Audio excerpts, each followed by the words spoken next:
Well, hello again. Since my latest trying to edit a video fucked off on me, that video is gonna be delayed by forever.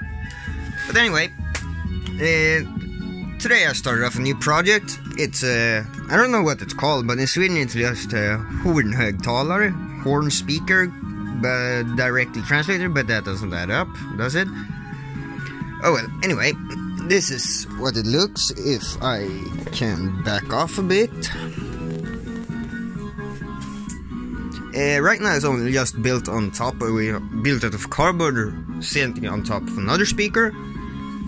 Since, well, it's just experimenting, but I think I'm actually gonna just extend these out a bit, maybe curve them to see if I can get a bit better,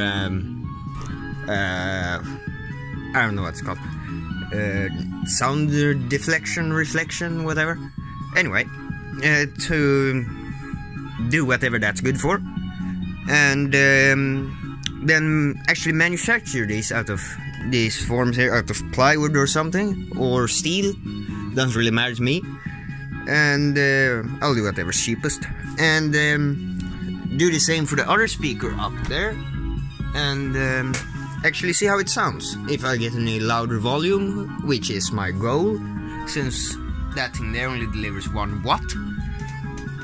So, well, we're gonna do a bit of experimenting on those, and I'll try to take some video while I'm building them and stuff like that. If, oh well, I still can't edit that, so that's a problem. Oh well, we'll see what happens.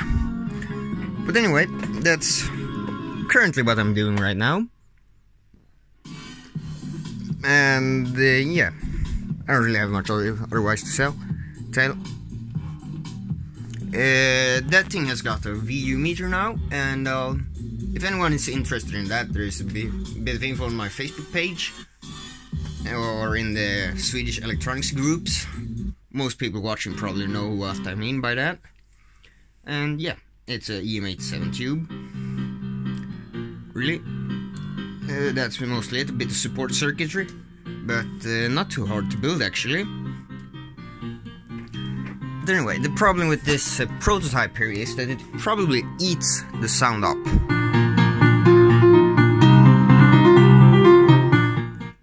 Well, you couldn't see it there, but when it's bass, it vibrates really loudly. You can literally feel the audio in it as it is for now. So I guess it is currently eating up a lot of the stuff that I want. So I'll try it in a harder material and see how that goes. So, well, yep, that's gonna be it for this video. See you next time.